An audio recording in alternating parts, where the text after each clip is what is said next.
And now, the LSU Football Fix with Preston Guy, presented by TigerBait, starts now.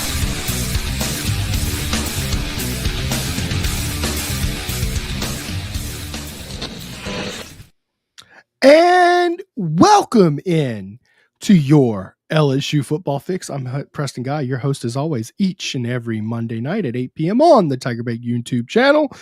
Join with me as always each and every Monday is Zach Nagy. Of course, our show tonight is presented by Celebrity Theaters, Baton Rouge, Louisiana's only locally owned and operated theater. We appreciate them for making everything we do possible. Zach, season ended the day after our show last week. What's going on with you, man? How has first 6 days of the offseason been treating you? Yeah, it's been good. Obviously, Happy New Year to you and your family and whatnot. But Thank you. Business is always on this end for us, and it's been a good first couple of days of the year. Transfer portal buzz, recruiting nonsense, women's basketball on a roll. So Sure. It's still busy no matter what. LSU doesn't give us an opportunity to relax, do they? So still moving on, and excited to talk some ball.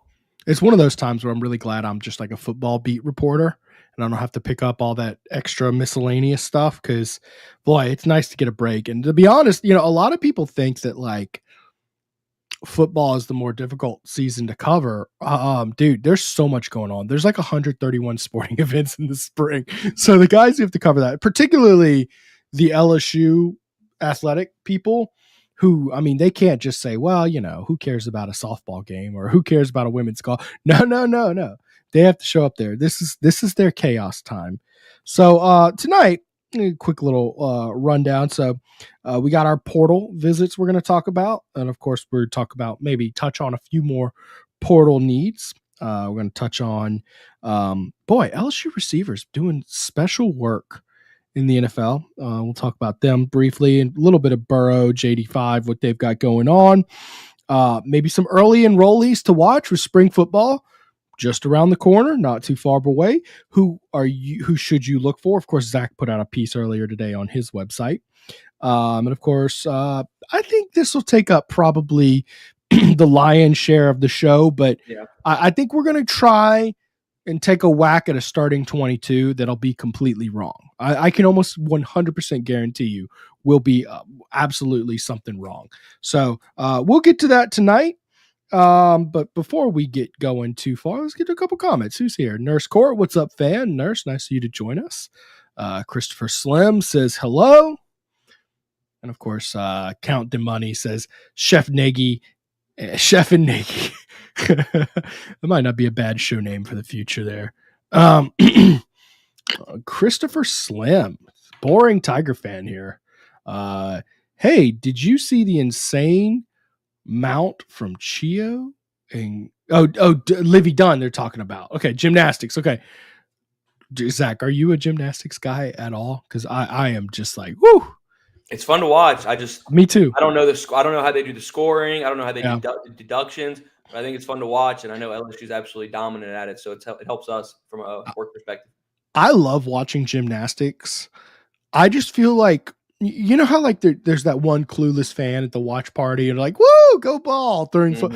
That's what I feel like watching gymnastics. I don't know what's going on. I know the scoring is just under 200. I know it's like accumulation. You get like 6 gymnasts going up and you get like the top 5 scores from. You know more than me already. So I'm just like, I don't know anything about how the scoring has actually worked, but I love watching those girls go. And I think they hung the banner this week, so good on them, man. And I love watching Livy Dunn and her brand, and I've gotten actually to interview Livy Dunn a few times, and she's a sweet girl, man. I'm glad she's out there representing the school as well as she does. Thank you for the comment, boring Tiger fan. Not so boring a comment. Let's see here. Nuss will have more weapons next season, may hit 40 touchdowns. Over under 40 touchdowns for Nuss next year. Where are you going? I'm hovering between like 30 and 40, so I would say 35. Yeah, 40 is aggressive. No, I love the confidence. I believe in Nuss next year as well, Mark. So I expect a big year. What do you finish with? 29, is that right? Yes, sir. I don't know. Look, I don't know. 40 might not be as far-fetched as we might be sitting back here and saying, though, is the other thing. Well, one of the things you might have to calculate in, and maybe you play a few extra games next year. Boom. There's always that, maybe, I mean, 16 games is on the table. Is that right? You get 4 in the playoffs, 1 in the SEC championship, or up to 4 in the playoffs. Yeah, damn. And then, you get your 1 in the SEC championship. So 1, 2, 3, 4, 5, 17. Is that right? Up to 17 games. That would be nuts. Oh, and yes, if they can run the table, then 40 easy. Yeah. Easy. Hey, look, Chris Slam saying he'll explain it to me one day. Please, I'll sit down and watch a gymnastics meet with anybody who can sit there and tell me what I'm doing here. BK needs to hire a run game coordinator. I'm not just certain that offensive coordinator's off the table. I mean, any buzz on that? What are they going to do with the Slade Nagel replacement? Look, for me, I think it's still something that I'm obviously still working on, and there's a lot of we've reached a point where coaching evaluations have begun, where you'll see some moves probably in the next couple of days to weeks.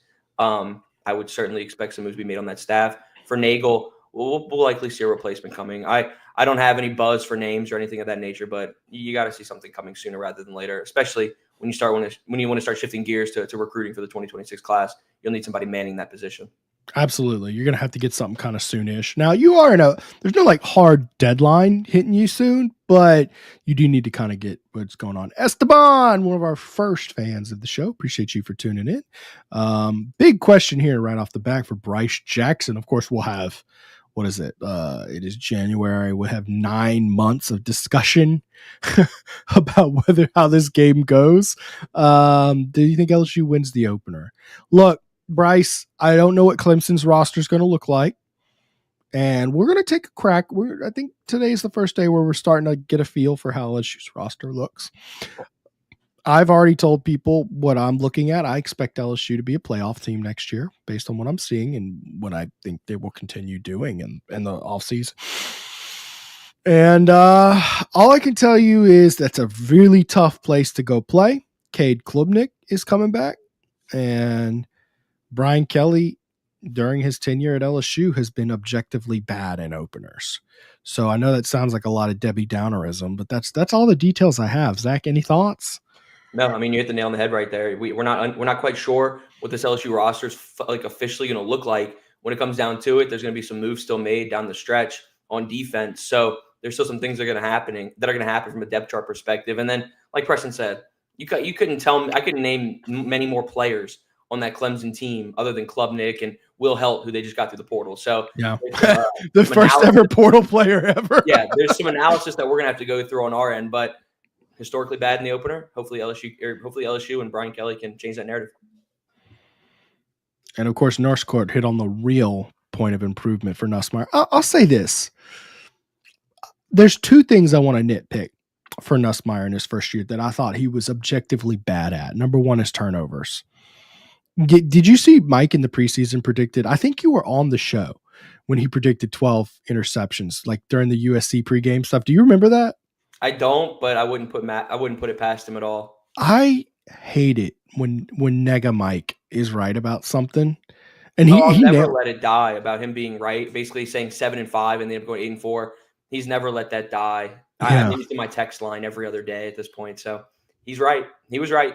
There's a few little preseason clips I want to get to. Like, remember the Jalen Milroe clip of me where I'm like, Jalen Milroe sucks. I don't believe in him. He's not a real quarterback, but he still beats LSU. Yep.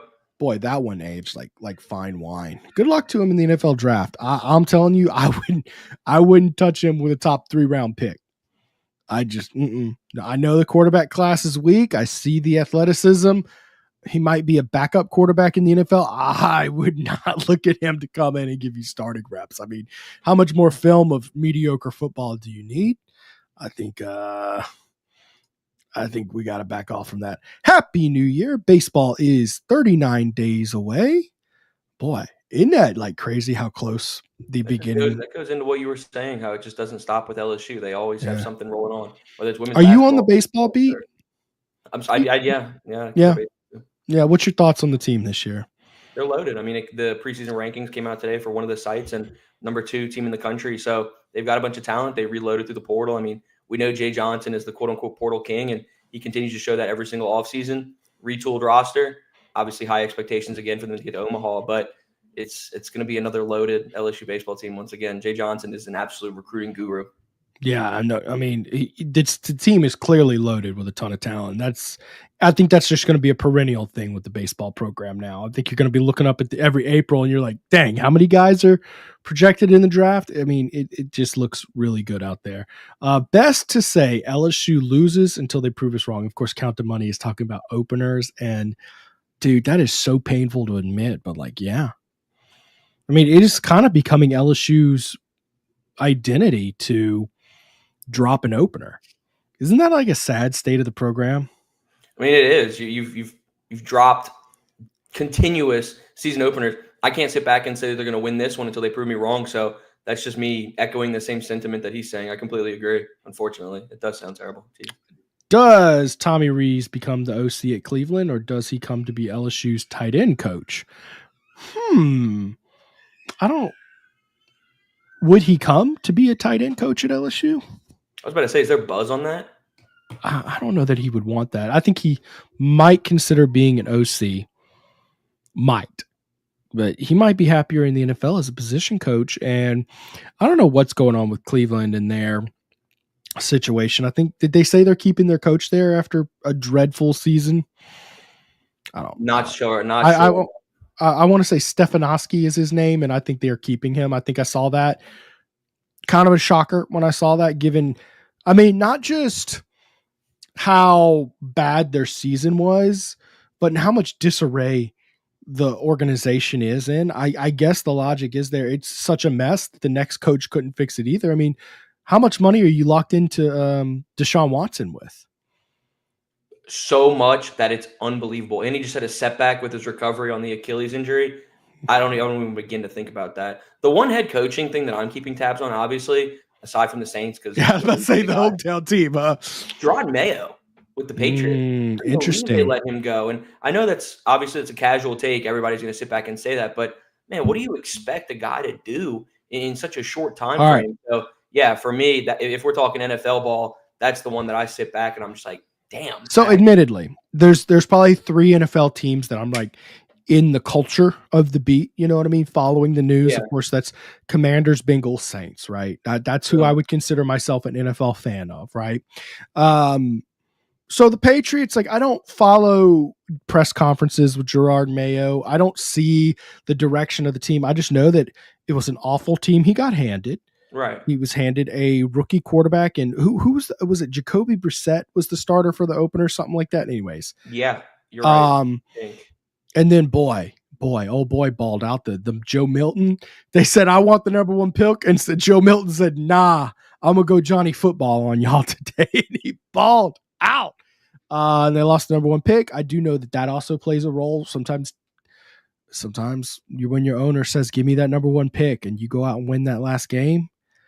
Didn't the same thing happen to like Lovie Smith in Houston?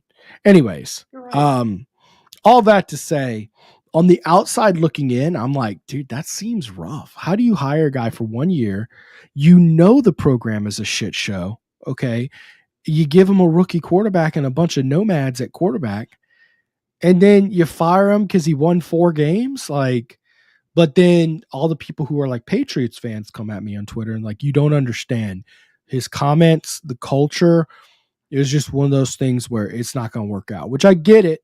I get it. From an outside perspective of us not really following the team, I get it. I mean, the only person I'm watching is Kayshon Boutte on that team anyway. Yeah, right.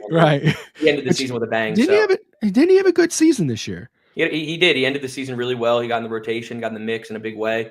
Ended the end of the year with a really good game. So hopefully he can carry the momentum into the offseason because, I mean, there's not that many weapons to work with. So if he can carve out a pivotal role, I think that's a good situation for him, to be honest with you.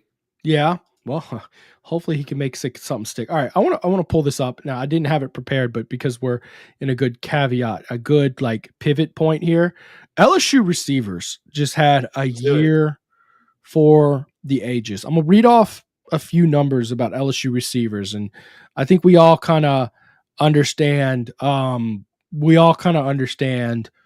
why this job is so special. LSU broke the NFL record for most receiving yards from one school with 6,443 yards and 48 touchdowns. That's also the most from a single school. Of course, Keyshawn Boutte is in there. Brian Thomas Jr. is in there. Jamar Chase, Justin Jefferson, Malik Neighbors. All those dudes contributed to that. Of course, I got to give credit to at Deeg Sports on Twitter, who's been keeping up with that. I have no idea how he puts that data together. He must use a web scraper or something or whatever. Maybe there's a tool I don't know, but I thought it was very impressive work that he keeps track of that and the history behind it. That's a record that Miami set in 1995. Jamar Chase won the triple. Well, let me take his comment off. He's Big Stat Kelly's probably tired of seeing himself up there. Jamar Chase wins the Triple Crown. That hasn't happened in years. That's not something you see. Most receptions, most touchdowns, and most yards of any receiver in the NFL. And you know what, Zach? They still didn't make the playoffs. They still didn't make the playoffs. I mean, it's. I'm going to keep it short and sweet. The fact that they didn't make the playoffs is unbelievable, and I'll leave it at that. They make the playoffs, and Burrow is the MVP. Obviously, Jamar Chase, Triple Crown. I mean, right when he's trying to get that money too in the contract year too is fantastic. I mean, it's ridiculous. I'm really intrigued now to see what they do with T. Higgins, but I'll stop there and say shout out Joe Burrow, shout out Jamar Chase. Obviously, fantastic season for them. Historic season ended with no playoffs is just unbelievable. It is truly sad. 29th in scoring defense. Of course, the Bengals fired their defensive coordinator today. You know, they did have one good season where they were like 16th in yardage, but that was it. His tenure in Cincinnati was horrible. I do understand the Bengals probably spent too much money on offense and not enough on defense. I don't really know what the solution to that is. It's one of the reasons I love college way more than NFL, because you don't have to I say you don't have to juggle resources nowadays.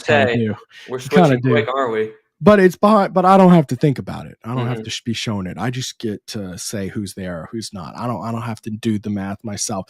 Anyways, I don't know how you're supposed to not pay Joe Burrow and Jamar Chase, and frankly, T. Higgins. I don't. That doesn't compute to me like what other solution there might be. Anyways, 4 receivers for LSU with 1,000 yards this year in the NFL. Malik Neighbors with 1,204 and 7 touchdowns. Justin Jefferson with 1,533 and 10 touchdowns. Jamar Chase with 1,717 touchdowns. And Brian Thomas Jr. with 1,282 and 10. By the way, your boy, Brian Thomas, I remember how much you love him. He outperformed Malik this year. Health was an issue, but... And system. I mean, that New York team. Oh, yeah, I can understand where a lot of people would be like, well, what do you mean system? The Jaguars were just I get bad. it. No, you're right. I think he's a good quarterback and whatnot. And I think Malik might have had 3 different starting quarterbacks, maybe even 4. But yes, completely abysmal situations. Nonetheless, we know how much I love Brian Thomas. I'm really excited for him. He had a fantastic overachieving year. You're absolutely spot on. I also wonder if just the build and size for Brian Thomas helps for his longevity in his NFL career. Big and that fast though. Right. He's very fast, but hear me out. Think about Mike Evans and his long career.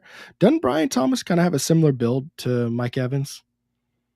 I can work with that. I mean, he's probably a little less muscular, but my point is that let's say you drop from a 4.38 to a 4.44, right?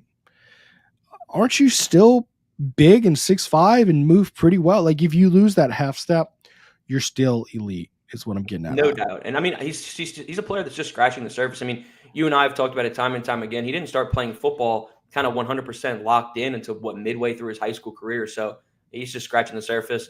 Brian Thomas is going to be a superstar in the NFL. He's proven that already. He's the most productive rookie that the Jaguars have ever had. So, yeah, sky's the limit for him. And LSU's obviously tearing it up. Malik, too, Justin Jefferson, Jamar Chase. The numbers speak for themselves. It's wide receiver U. I mean, LSU has certainly proven that they are that Ohio State is on the back burner right now. I think LSU has really taken that crown and running with it. I mean, you have one guy with the triple crown already. So they're really starting to separate themselves from the rest of the pack. Absolutely. All right. So look, we're going to get a quick ad break in, but when we come back, what we're going to do, we're going to talk about who LSU's bringing. LSU has 2 big name visitors. Maybe Zach has more up his sleeve, but Zach's going to walk us through who's coming to campus. And we're going to touch on what LSU needs to add from the portal. I think general depth and general quality players is always something, but I think there's a couple positions where you can absolutely point to, hey, you need a dude there. You need someone who can actually play there. Safety. But we'll get to that. But before I do that, guys, I can't tell y'all how excited I am to introduce y'all to this new sponsor. That's Dykes Electrical Contractors, LLC. Guys, one of the things we try to do with all of our sponsors, you probably heard me say this 1,000 times by now, but I like to talk to owners that I know. This is actually a pretty large electrical company. They haven't invested all that much into advertising and putting their name out there.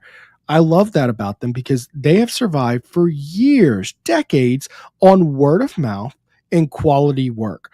They handle all sorts of jobs, big and small. I mean, one of the cool things that I think is really cool, they actually did the Tiger Stadium LED lights. They installed them. So, it's really great to have them. And not only are they on board, Dykes Electrical is now the official electrical company of TigerBait.com.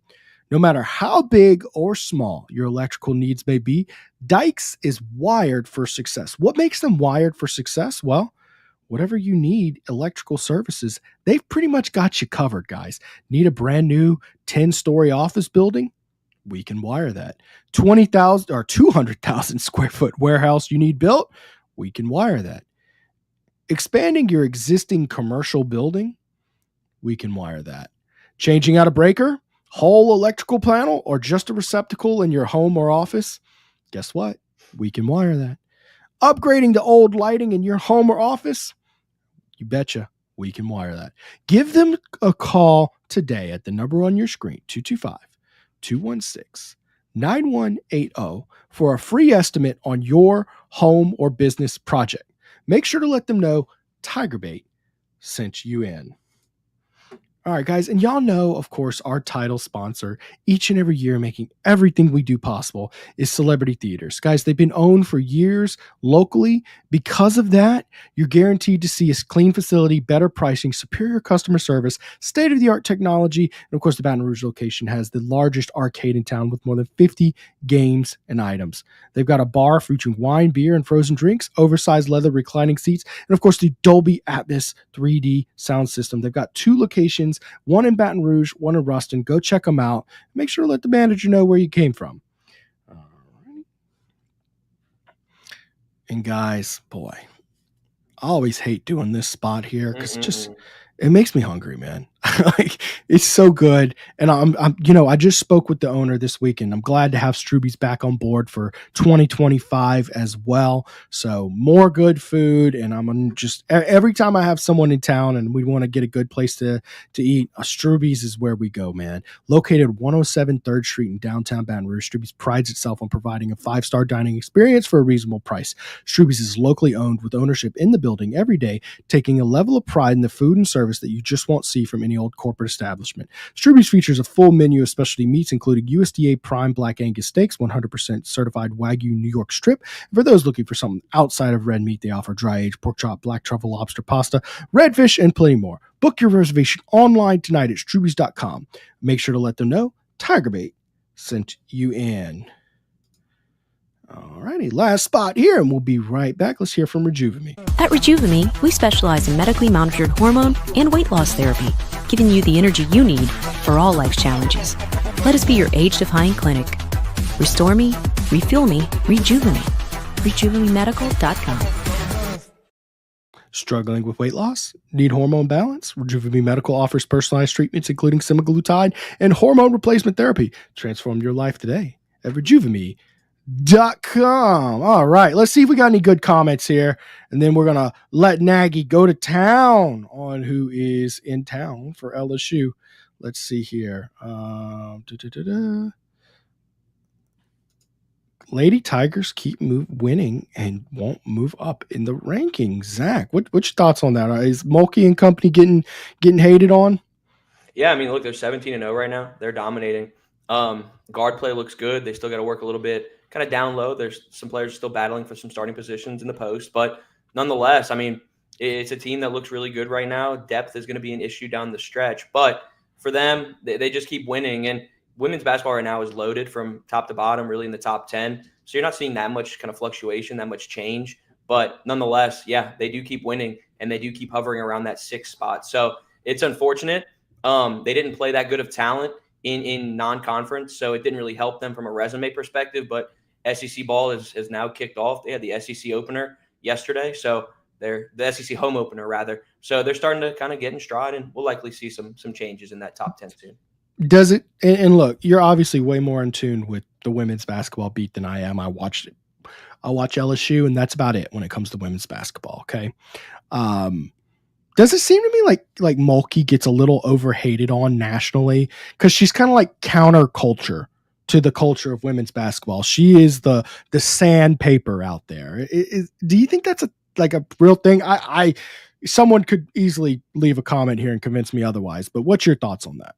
Yeah, I love Mulkey. She was one of the first coaches when I started to work on the LSU beat that I really got to sit back and sit in a press conference and evaluate. And from the jump, I always thought that she was one of the most passionate, electric coaches that I've ever been around or ever seen. And I still stand by that. So I think she does get overhated. She's a pioneer. She's helped change the women's basketball game for decades now. So yeah, when you're as passionate as she is and you're not nervous or scared to speak your mind, people are going to kind of shy away from you and kind of give you the hate or kind of give you the cold shoulder. But I think that's what makes Kim Mulkey such a fantastic coach and really helped her just change the game of women's basketball. So yeah, overhated, no doubt, but overachiever. Yeah, that's. Oh, for sure. For sure. I love Mulkey for what it's worth. I think she is outstanding, and I love the no nonsense. I think we need more cut the BS culture in our, I don't know, in our soft culture we have nowadays. All right. I need to bypass my meter for my AC. Can they wire that? Of course, I assume you're talking about the meter for the bill, but you know what, man? I'll tell you this, Big Stat Cali. One of the cool things about talking with the owners there at Dykes Electrical, bunch of great people I got to meet, and they want you to call them even if they can't do it. And they're going to refer you to someone. They're not looking, not every phone call are they looking to make money, but every phone call they're looking to help someone. So just give them a call if you've got any concern, and even if it's a trolling concern. I guess you're trying to troll them, don't call them. But even if it's something you don't know if they can actually help, just give them a call and they'll see. If not, they definitely know who can help you. So 225-216-9180. Give them a call. All right, let's see here. All right, real quick comment. Brush it off. Nope. I will say this. This is all I'm going to say on it. I don't want to mix up any details on this because I think it's a 42-page lawsuit. It's lots of crazy allegations in there. Joy Taylor is the aunt of LSU Tiger Mason Taylor. And yeah, that's all I'm going to comment on that situation. I hope the good people end up in a good situation and the bad people get what's coming to them. That's all I'm going to say. I don't know who is who, but that is all I'll say. All right. LSU is hosting a pretty highly rated DB like right now, right, Zach? Yeah, LSU right now, we've talked about the portal time and time again. We're sitting with the number 1 class in the country, absolutely dominating in that regard. You've gotten a bunch of immediate impact players, filled a bunch of voids with 14 additions, but they're not done yet. You're looking at a program that is still trying to fill a couple of gaps. And like Preston alluded to earlier, it's in the safety room. You really don't have a lot of reinforcements there right now. You're hovering with Javian Toviano, Jordan Gilbert, Deshaun Spears, Joel Rogers, Austin Osbury. It's really about it that you're working with from a returning standpoint. But now you have an opportunity to go out and make a splash in the portal and go and continue to get some guys. So today, Auburn defensive back Keontae Scott made his way to town. He arrived earlier this evening, went and got dinner with the staff, kind of got checked in, got acclimated to what the visit's going to be about. And tomorrow they'll go through a full day of quote unquote visit festivities. So Auburn defensive back Keontae Scott's in town. He's a versatile player and a guy that they really like at that safety role if need be. He's played the nickel. He's kind of a Swiss Army knife. He's played a bunch of different spots. And he's a player that's benefiting from that Diego Pavia ruling. He played 2 years of JUCO ball, just had 3 years at Auburn. So now he kind of gets that extra year of eligibility, and he's looking at a bunch of different schools. He's visited USC. He's visited Houston. Now he's at LSU. So we could see a decision come sooner rather than later, but LSU swinging for the fences for Keontae Scott. And yeah, he's on campus right now. He got in earlier today. Number one concern. So it sounds to me kind of like you're thinking that LSU is going to be up there at the top of the list with all the other schools, but it's nothing set in stone. Is what you're is that what I'm reading through the lines? I wouldn't say anything's set in stone for him. Obviously, they're going to continue to swing for the fences, but this isn't the only guy that's going to be on campus this week from a defensive back perspective. You're going to be getting North Carolina State's TaMarcus Cooley in town, and this is a really, really big one for this program. He's going to get in town on Thursday and check out campus, and this is a quote-unquote must-have in my opinion. This is a player who's being recruited as a safety. He's played in a bunch of different spots in the defensive backfield, started out his career at Maryland in 2023, went to North Carolina State in 2024 as a redshirt freshman, played some really good ball for the Wolfpack, really stood out. He's in the transfer portal as a top 5, top 10 transfer safety right now. So this is a player who's got some heavy hitters going for him, whether it's Ole Miss, Kentucky, Missouri, LSU. Yeah. Those SEC schools are really swinging for the fences for TaMarcus Cooley. Like I said, he'll be in town on Thursday, but that's one, in my opinion, where you got to continue having that success in the portal. Like, you've noticed that the guys that get to campus, for the most part, LSU has been locking them down. Hopefully you can get TaMarcus Cooley to campus. He visited Ole Miss first, so now you got to hope that he does end up making his way to campus. But for me, that's a huge one. He's productive as a redshirt freshman, multiple years of eligibility, really can do it all in the defensive backfield. LSU likes him as a safety, I believe. So we'll see what they end up doing there, but those are your two defensive backs that are right now on the radar, in Keontae Scott and TaMarcus Cooley. We'll see if some college football playoff teams or players from those teams enter the portal, but you got some guys that are on the radar. So Keontae Scott was a 2-year starter at Auburn, and this year he only had 16 tackles. I think he registered stats in 5 games. Throughout the year, by the way, it was like September, October, November, all throughout the year, just sparingly. And he came into this season as like a preseason, like All-American watch list. Sometimes had him 3rd team All-American type situation. What's with the disappointing season with him this year? Did he get beat out by guys? Was he dealing injuries? Do you have anything on that? Yeah, so to my knowledge, I think he was kind of moving around in a bunch of different spots. He might not necessarily be the best boundary corner, and he might have been playing a little bit more corner than usual. So for me, I think it was just a matter of not being in one specific spot, and he didn't necessarily get to thrive in that one specific spot like he did maybe in 2023 or 2022. I mean, this is a guy who's played some SEC ball now. He's been there for 3 years. Like you said, started for 2 years, maybe even 3 years. He might have gotten a couple starts under his belt in 2022 as well. So kind of bounced around, and that hurts your production. We've seen that with a guy, and not comparing the two at all, but Sage Ryan, a player that has been out of position and might not have had the opportunity to thrive in one spot, so it hurt his production to a certain degree. That could have been the same case for a guy like Keontae Scott. Mark Cumby, of course, asked, while we're on the topic of safeties, any news on Jacoby Matthews? Yeah, I talked to Jacoby maybe a week and a half ago, 10 days ago, something like that. Jacoby hadn't gotten anything from LSU. Now, I do know there was some grade concerns. He was at BRCC, and he thinks he was going to be cleared as soon as those final grades came in. I think, obviously, by now those grades are well in, and nothing from LSU. So I guess from an evaluation standpoint or something, LSU just wasn't interested in him. And he had, he was relatively successful at Texas A&M. I'm not going to say he was lighting the world on fire, but it's a bit of a strange situation there. But all I can tell you is more people, coaches are doing a lot more research than us into these players, but LSU has not even slid in his DMs. So that kind of lets you know where he stands. LSU's bringing in a tight end this week, though, too, right? Donovan Green? Yeah, so Texas A&M tight end Donovan Green's going to make his way to campus on Friday. He'll be in for a multi-day stay, and that's an interesting one. Obviously, a lot of people are going to sit there and scratch their heads on that, but for me, I completely get it. When I was kind of breaking down those positions of need, or kind of which direction could LSU go in next in the portal, I was always circling the safety spot, a potential defensive tackle, maybe another offensive lineman, and maybe another tight end. Looks like they think that they need to go out and get another tight end as well. So we're going to host Donovan Green coming into this weekend, and a player who really overachieved as a true freshman in 2022, suffered a torn ACL in 2023, and then kind of fell down the depth chart in 2024. So looking for a fresh start. LSU thinks that they can utilize him as a blocking tight end potentially, and you're looking at a room where you have a guy like Trey'Dez Green, just a true pass catcher, not a guy who can really put his hands in the dirt. That's not his kind of bread and butter. J.D. LaFleur, a 2025 signee. Bauer Sharp, of course. Going out and trying to get a fourth tight end with SEC experience isn't the worst thing in the world. It might be a head scratcher to some, and I completely understand that. But going and getting some additional bodies, when you could potentially put Trey'Dez Green as a wide receiver even, isn't the worst thing in the world. So I get it. 6'5", 260-pounder, just a complete big body. So it'll be nice to get him in town, and he'll be in for a multi-day stay.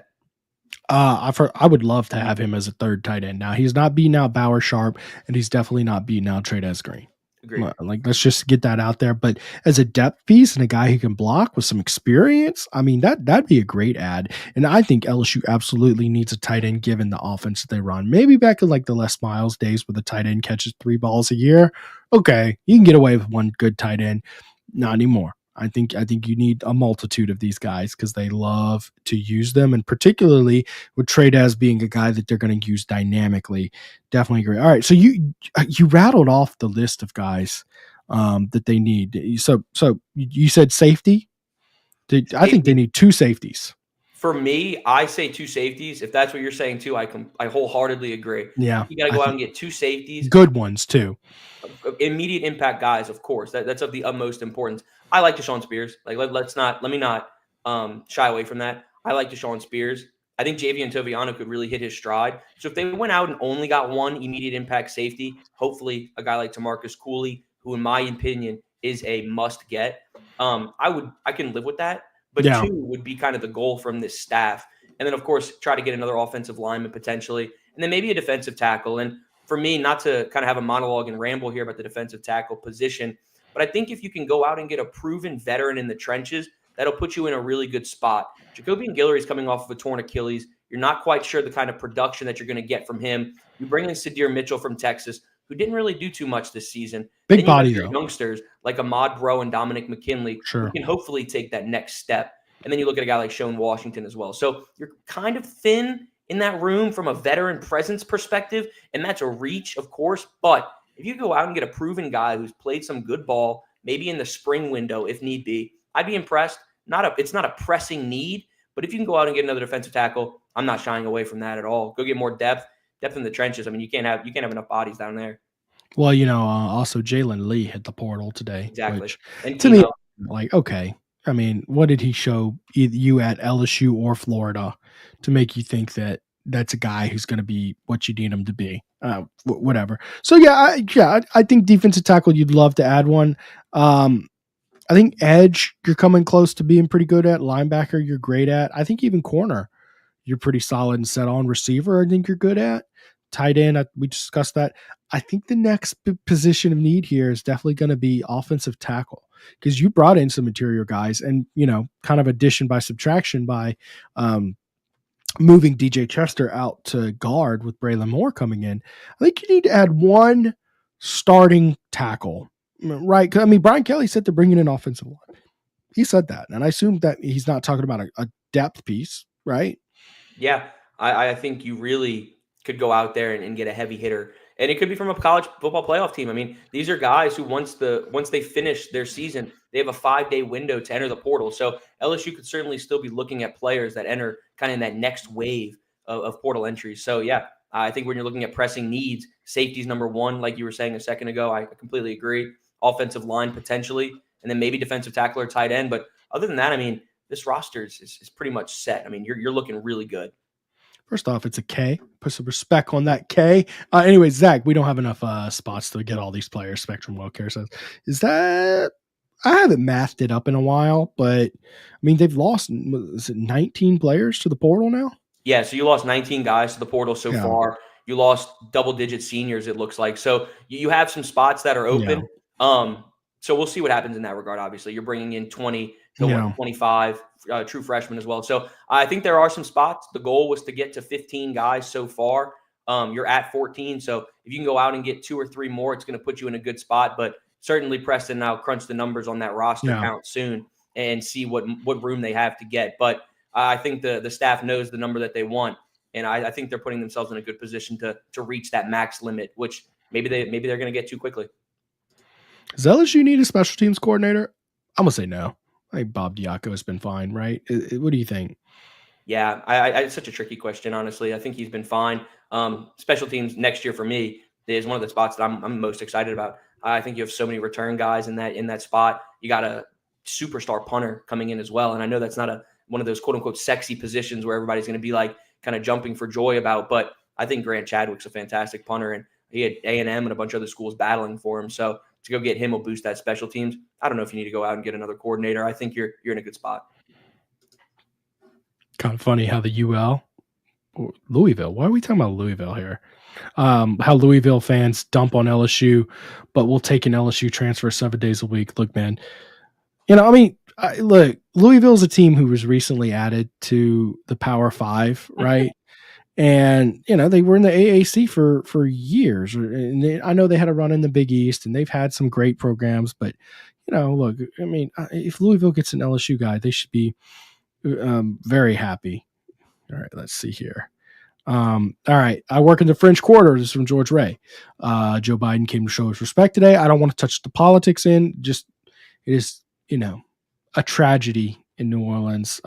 Broke my heart. A lot of those kids from Baton Rouge who are no longer with us. I guess thanks to the president for coming to show his respects, but absolutely awful news out of New Orleans.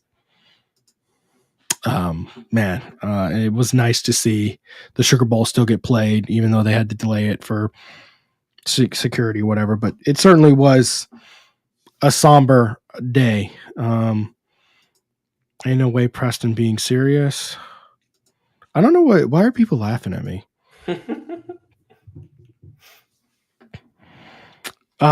Anyways, look, let's do this, guys. We're gonna tackle LSU starting 22 the way it looks right now. We're not going to project, okay, this guy's going to come in and do whatever. We'll talk a little bit about this, but we'll try to get to that. Before we do that, let's dive into our final ad break. We'll be right back, and we'll discuss that. If you have any questions about roster guys or portal guys, whatever, get them out. We'll try our best to address them, but we'll talk to start in 22, and then more importantly, we'll let you know like our thoughts on the 22, where it goes, and if LSU's in good position or not. So with that being said, let's thank, of course, our title sponsor tonight, which let's see if I can find their graphic here.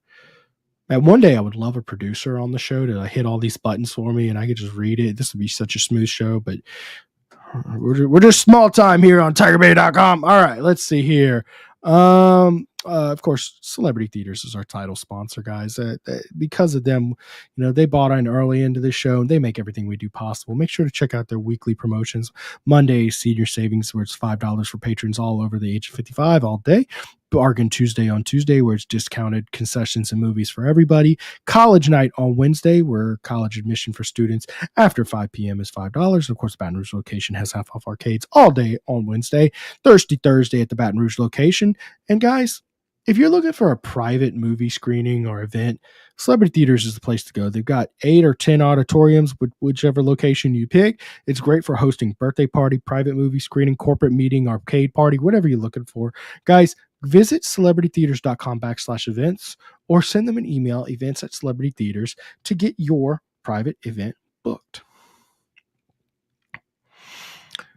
Listen up, Tiger fans. I'm going to tell you the best place to get all your officially licensed LSU gear, including, you see, the Mike the Tiger hat behind me. Go get your little head. It flips out into a little onesie coat. Pretty neat. And boy, it was really cold today.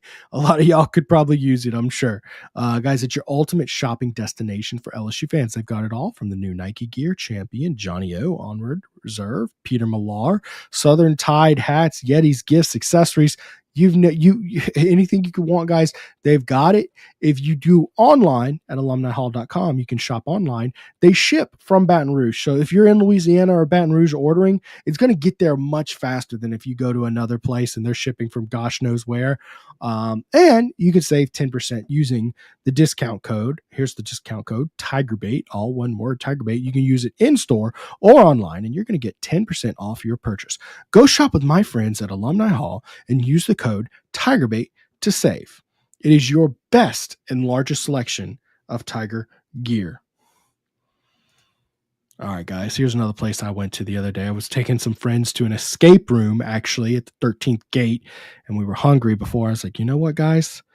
Y'all from Colorado? I got a great place to take you. We went to 100 Lafayette Street in downtown Baton Rouge, and it was just an ideal little casual lunch dinner stop. It was perfect for us, guys. Capital City Grill features a variety of sandwich, burgers, seafood pastas, and steaks with almost everything priced at $30 or below for an affordable experience. Don't forget to celebrate a Tigers win at their Sunday morning brunch, 11 a.m. to 2 p.m. Book your reservation online tonight at capitalcitygrill.net and make sure to let them know TigerBait sent you in. And let me tell you guys, Rick and Ricky Vollen, father-son combo running those restaurants, guys, they put so much pride in their work. If you see them, ask for them. And, I'm sure they'd be glad to talk to a Tiger fan. Those two love talking some LSU ball.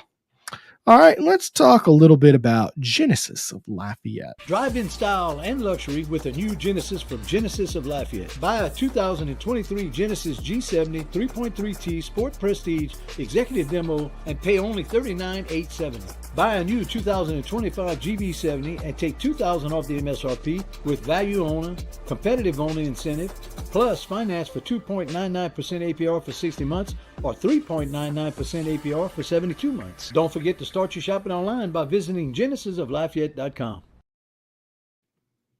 There's a reason they sell more Genesis than any other dealer in Louisiana. For the very best buyer experience of a new or luxury SUV or sedan, call them toll-free to set up your test drive, 877-856-2961. Make sure to let them know TigerBait sent you in.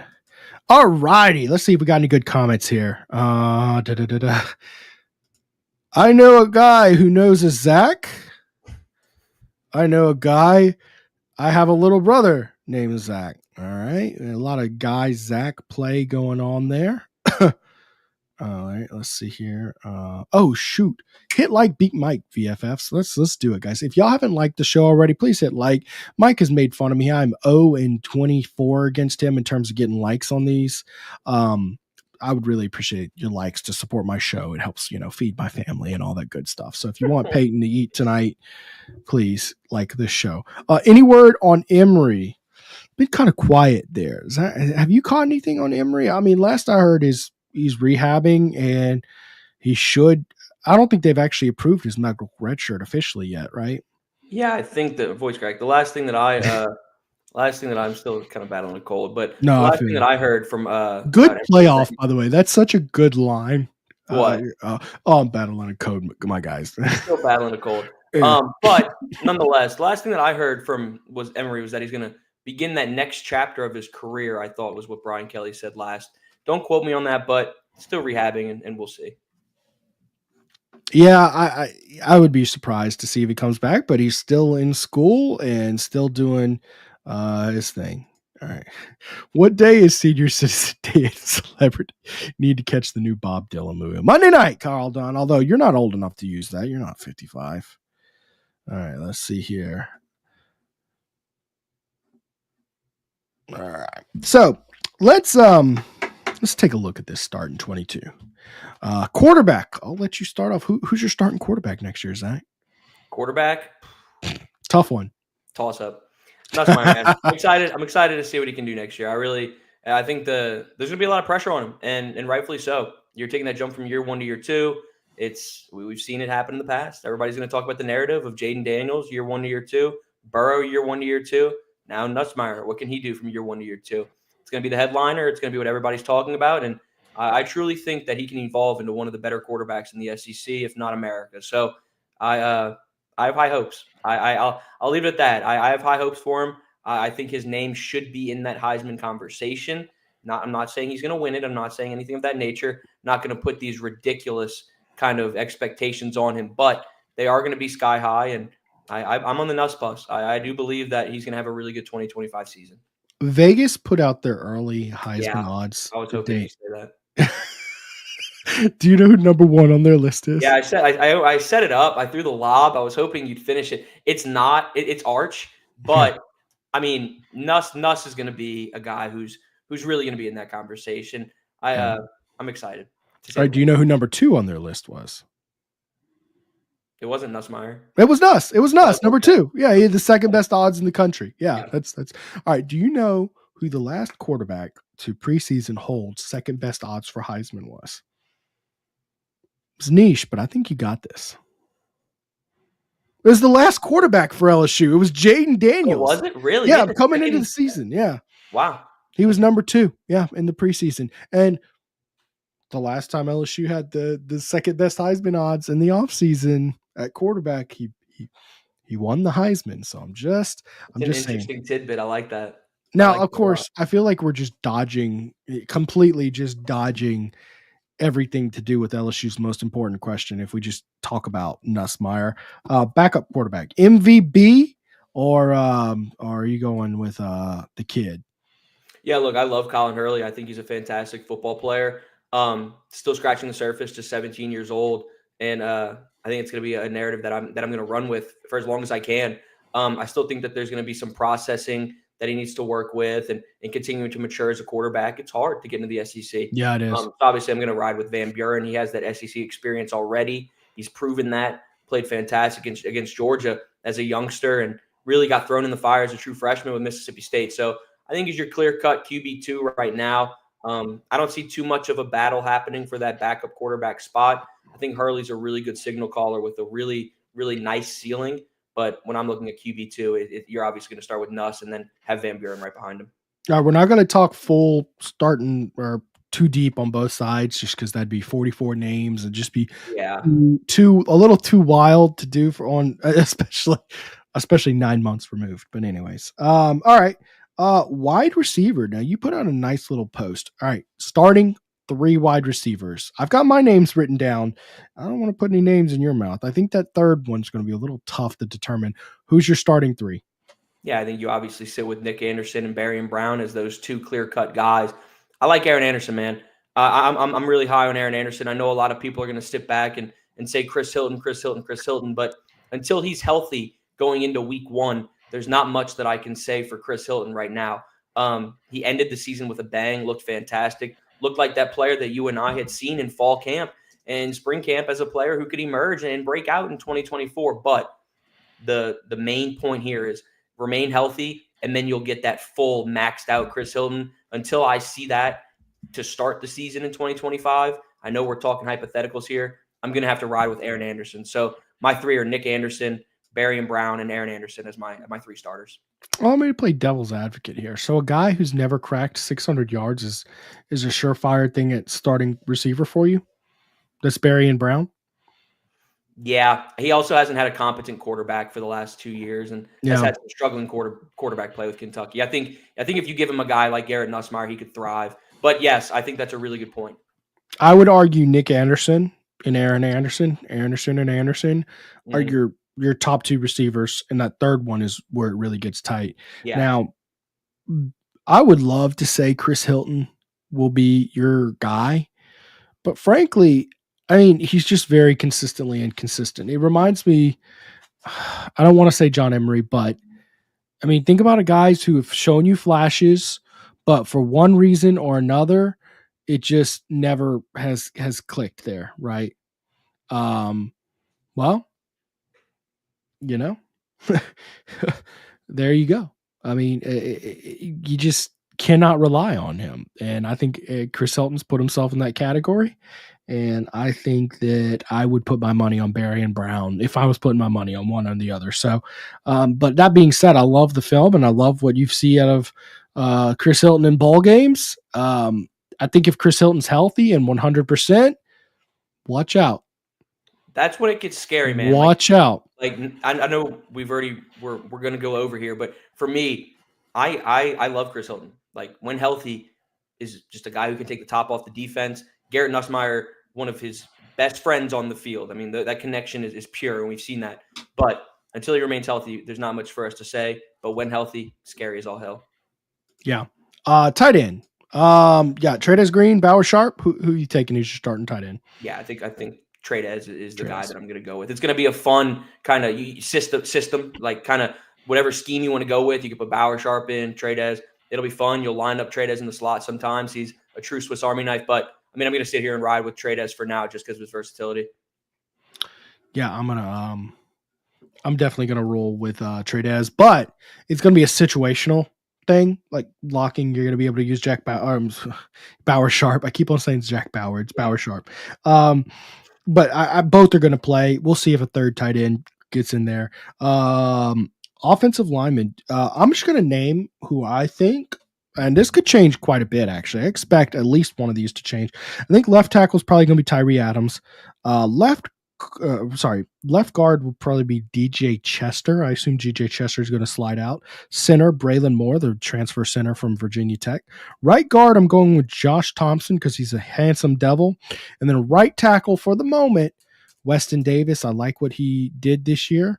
I like what he brings to the table. Not that he did much this year, but I like that he is a highly recruited guy, very athletic. But that could be a guy that obviously there was no urgency to get him on the field this year. So they were prioritizing getting other guys out there before him. They didn't turn him into a Swiss Army knife and get versatile with him. So I think that maybe he's not quite as developed as his star rating would probably suggest. So they probably are going to go for a right tackle in the portal. What's your thoughts on starting offensive line? Did I get it right? Yeah, I think that sounds pretty much just about what I was going to say. I mean, Tyree Adams at the left tackle spot. You put DJ Chester back to his natural position of guard, and I think that's where he can thrive. I think that trial run as a center didn't go accordingly. And then you bring in a proven veteran at the center spot in Braylon Moore who can really, really do some good things. And then right guard, you look at Josh Thompson as a guy who can plug in immediately and shine. And then right tackle, we'll see what happens there. I think Weston Davis, for now at this point in time, is the great pick. We'll see if they end up getting somebody in the portal like we talked about. And I know that's what you were alluding to earlier as well. So we'll see what happens there. But for now, if I had to pick a fifth guy, I'm going to pick Weston. The staff likes him. He's a really good player, and I think he's in for a really big offseason with this program. The number one running back in America is coming to LSU. Does he start as a true freshman? No, I mean, Caden Durham's your guy. And I know it's fun, man. Like I had to lay the trap. It's just an embarrassment of riches. Like you have Caden Durham who really thrived, and he's the first true freshman to lead LSU in rushing since Leonard Fournette in 2014. So he really put together a really impressive true freshman campaign.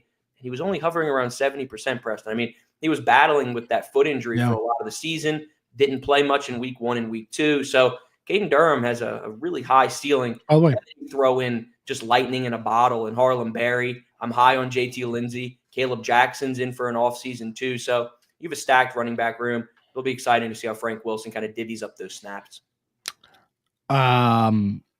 Let me tell you, if 70% is 1,000-yard season for Caden Durham, we might be in for a show. Yep. I think and 70. I like that comment, by the way. I like that comment right there from Jeff.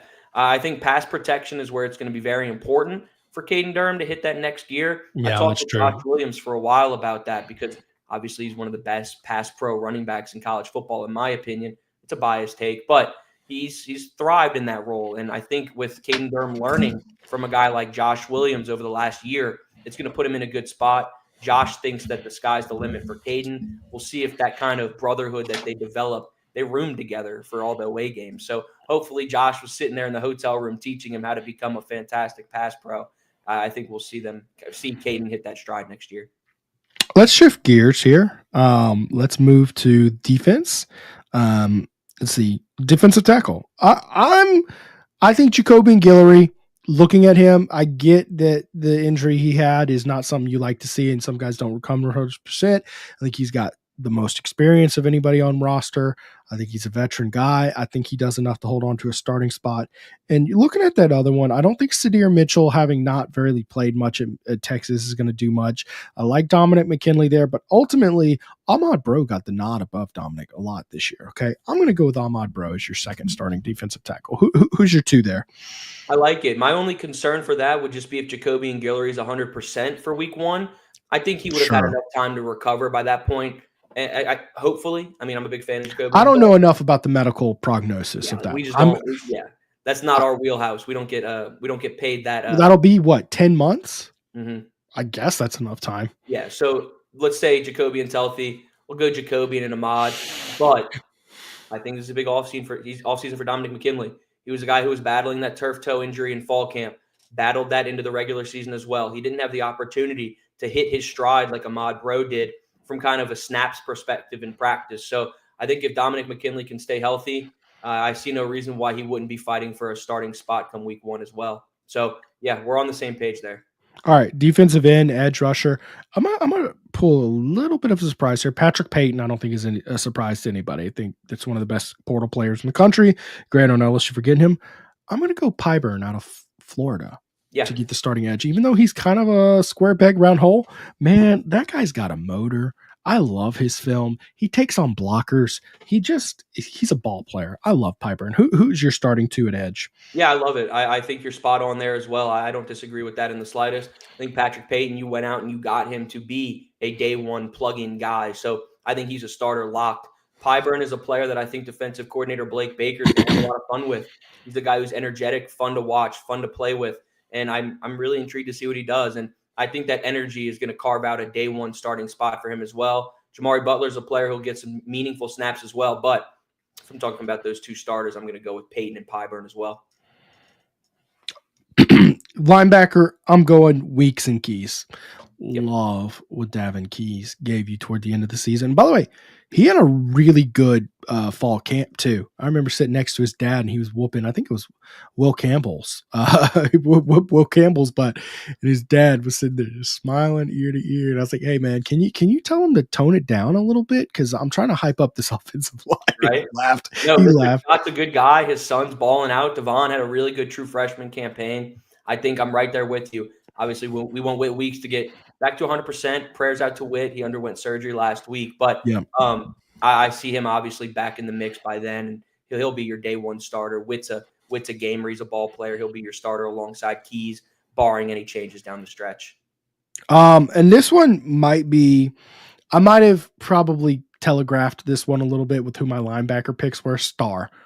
I'm going with Perkins at the star. The buzz is he's going to switch to star. Sue me if I'm wrong. Right? Who's your star pick? Yeah, I don't think Harold Perkins comes back unless he's guaranteed a starting spot at that star role. So I'm riding with that as well. I think Harold Perkins is going to be your starting quote that star spot on day 1 against Clemson. Yep. Corner? Who you got at corner? Yeah, it's fun. I mean, I think you pencil in Mansour Delane 100%, put him in the mix. And then it gets fun. And then you look at DJ Pickett potentially being your day 1 starter. Jakeem Jackson's going to be a fun player to watch to see if he can kind of hit that next gear during camp. He was a day 1 starter in 2024, Florida. We'll see if he can have a good offseason. But you put Mansour Delane in there. And then I think we should just have some fun here and say DJ Pickett. Yeah. Why not put a true freshman 5-star, number 1 cornerback in America, enrolled early in December, went through bowl practices, looked the part. Let's just have some fun here. We're at 9 months out. Sit there right now and say DJ Pickett and Mansour Delane are your starting guys. And of course, Carvis Durr says this is your linebackers for 4th. And I agree for the 4th. 100%. Yeah, 100%. And of course, I'm saying the star kind of is a hybrid player. You know what I mean? So it's like it kind of is a linebacker. It kind of is a 4-3, but it's not. It's a 4-2-5 base defense. But, yes, of course, for the 4-3, that's what you're rolling with. I'm going with Delane and Pickett at corner. I was tempted to go Jakeem Jackson, but I'm looking at your current depth chart at safety. And fact is, of those 3 guys, Delane, Pickett, and Jakeem Jackson, one of them got to play safety. So I saw Jakeem Jackson did play a little safety at Florida. They moved him all over the field. Well, I would say this. I would flip-flop that. I would say that if you don't go out and get an impactful safety, you put Delane at safety, and then you start Jakeem Jackson at corner. That's the route that I would go in because Delane played some safety, and he even had an interception in 2024 at the safety spot. So I really think that he could do some things there. Right. And then to your point, you get Jakeem Jackson on the field because he's an impactful piece. So, and I love the film on Delane, by the way. He's physical. He tackles. He gets guys to the ground. So I was really tempted to go in that direction too. But if I'm not mistaken, Delane, he played some safety, but I think he started every game at corner. Did you see something different? Delane got some snaps at safety. No, but starting. I think he started every game at corner, if I'm not mistaken.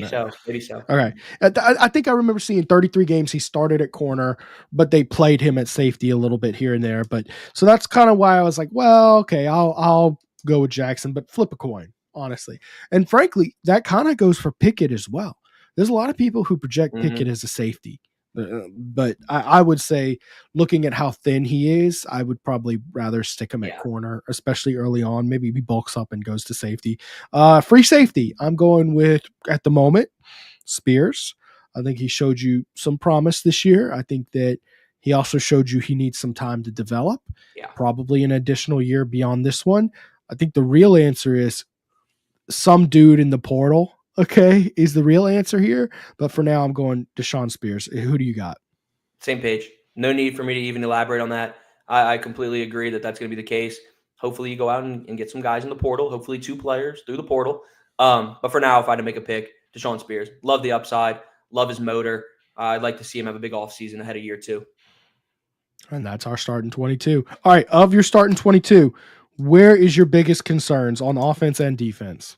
Yeah, the biggest concern is safety, and there's no doubt in my mind that is wide margin. Your biggest concern times a million. I think last season, kind of at this point in time, it was defensive tackle. We were sitting here together just saying, okay, we need defensive tackle help, whether it's now or in the spring portal window. Well, now safety is your new defensive tackle. So you got to go out and get some impactful guys. TaMarcus Cooley is the player that I would love to see add onto this roster. He's a fantastic player, and I think he can plug in day one and be a starter. And then on the offense, it's that right tackle spot. I think that's a spot where there could be some quote-unquote concern. I love Tyree Adams on that left side. I think he looked good in the bowl game. He's patiently waited his turn. I think it's his time to shine there. On the other side, I definitely think that's where it's going to be. So I'm intrigued to see if they do something in the portal, but that right tackle spot is where I'm going to be quote-unquote worried a little bit. Yeah, and I think I'm exactly in line with you. I think your right tackle spot, and I think your safety spot. I think you need 2 safeties. So to answer this question here, where is it at?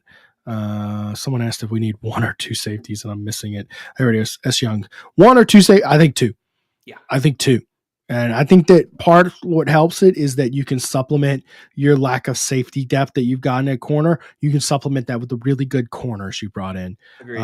Stamps. That's where what you were saying as well is beautiful, because if you want to plug in a guy like Jakeem Jackson at safety, plug in a guy like Mansour Delane, you have versatile pieces. And that's what this coaching staff wanted to go out and do, get a kind of embarrassment of riches that are versatile Swiss Army knives in the defensive backfield. So they've set themselves up really, really well in that spot. If you can only get 1 safety in the portal, the goal, I believe, is 2.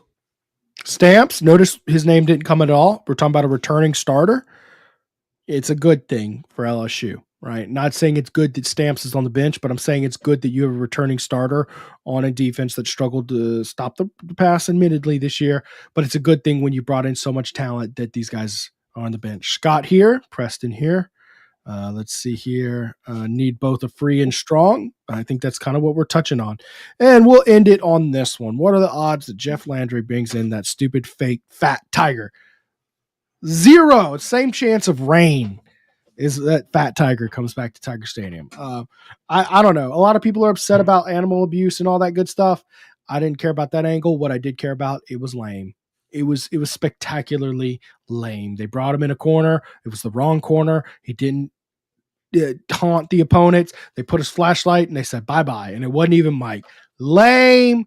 Guys, thank y'all for watching. Please like the show if y'all watched tonight and enjoyed it. Y'all make sure to give Zach a follow on Twitter. He's continuing to cook with some good portal news, and he'll be cooking with ladies basketball, baseball. He's all over it, man. At ZNagy20 to get all that. Guys, we're going to continue doing this live show through the end of January. Okay, so y'all stick around.